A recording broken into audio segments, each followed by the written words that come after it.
Fed policy నిర్ణయం ఈ నెల 18న వెలువడుతూ ఉండడంతో చైనా ఆర్థిక పాలసీపై ఇంకా స్పష్టత లేకపోవడంతో ఇవాళ బంగారం వెండి ధరలు దిగొచ్చాయి. ఇంటర్నేషనల్ మార్కెట్స్ లో ఔన్స్ గోల్డ్ రేట్ $2,709గా పలుకుతుంది.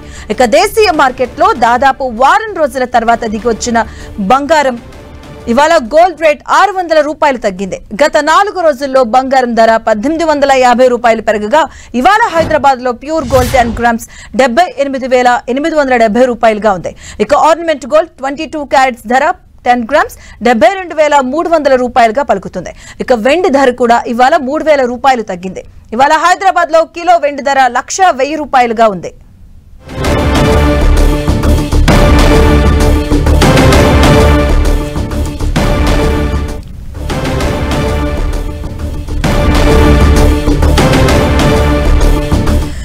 ఇదే అంశంతో మనతో మాట్లాడడానికి మార్కెట్ అనలిస్ట్ గీతానంద్ గారు ఉన్నారు. వారితో మాట్లాడదాం.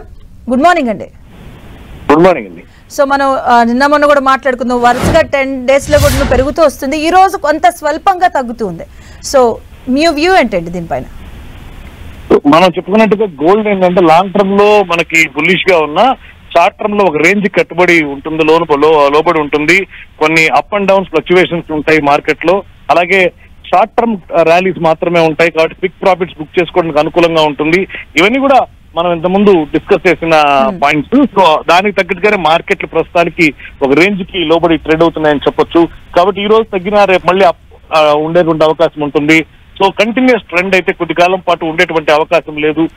యుఎస్ ఫెడ్ నిర్ణయం వచ్చిన తర్వాతే మనకి బంగారానికి కానివ్వండి, అలాగే ఎనీ మెటల్ కమోడిటీస్ లో కొంత ఫ్లక్చువేషన్స్ ఆర్ క్లియర్ ట్రెండ్ వచ్చేయడానికి అవకాశాలు ఉంటాయి. అప్పటిదాకా కూడా ఇలాగే స్తబ్దుగా ఉండేటువంటి ఛాన్సెస్ ఉన్నాయి. సో ఈ స్టాక్ మార్కెట్ పతనానికి ఎక్కడ బ్రేక్ పడే అవకాశం ఉందంటారు? అంటే ఏ లెవెల్స్ లో సపోర్ట్ లభించే అవకాశం ఉందండి? సో మనకి ఈ రోజు మనం మార్కెట్ కనుక చూసుకున్నట్లయితే ఫ్లైట్ ప్యారిస్ లో ఉన్నాయని చెప్పొచ్చు. ఇంత అంటే కంటిన్యూస్ గా మనకి ఈ మధ్య అప్ అండ్ డౌన్ ట్రెండ్ లో డౌన్ అయింది. మళ్ళీ కొంత రైజ్ చూసాం, మళ్ళీ ఇప్పుడు పతనం అవుతూ ఉన్నటువంటి పరిస్థితి చూస్తున్నాం. 24,000 స్థాయి అనేది నిఫ్టీకి బిగ్ గ్రౌండ్ నెంబర్. ఆ స్థాయి దగ్గర కీలకమైనటువంటి మద్దతు లభిస్తుంది. ఆ స్థాయిని దిగేటువంటి అవకాశాలు అయితే చాలా తక్కువగా ఉంటాయని చెప్పొచ్చు. ఆ స్థాయిలో మళ్ళీ కొనుగోలు మద్దతు లభించేటువంటి అవకాశం ఉంటుంది. సో ఈ రోజు గోల్డ్ అండ్ సిల్వర్ ట్రెండ్ ఎలా ఉండే అవకాశం ఉందండి? So gold and silver trend ఈ రోజు కొంత నెగిటివ్ గానే ఉండేటువంటి అవకాశం ఉంటుంది. బట్ ఏదో భారీగా పడిపోతుందని అయితే ఎక్స్పెక్ట్ చేయొద్దు. సో షార్ట్ టర్మ్ ట్రెండ్ మాత్రమే ఉంటుంది, చిన్న ట్రెండ్ మాత్రమే ఉంటుంది. అంటే ఇన్ ఫ్యూచర్ లో కూడా గోల్డ్ ట్రెండ్ ఎలా ఉండే అవకాశం ఉంటుందంటారు? లాంగ్ టర్మ్ లో అయితే మాత్రం అప్ ట్రెండ్ ఉండేటువంటి అవకాశం. ఓకే, అంటే ఈ సమయంలో మరి ఇన్వెస్టర్స్ కానీ ఇటువైపు రిటైల్ కొనుగోలుదారు కానీ మీరిచ్చే సజెషన్స్ ఏంటండి? ఏదైనా సరే తగ్గినప్పుడు కొనడం, పెరిగినప్పుడు అమ్మడం అనేది మామూలుగా లాభసాటి వ్యాపారం నేను చెప్తాను.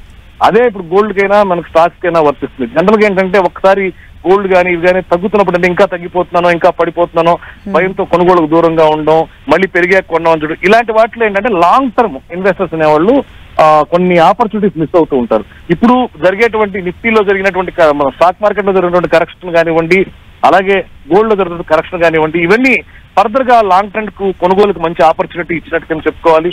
కాబట్టి long term investors stay invested. Right, and thank you so much అండి గీతానంద్ గారు.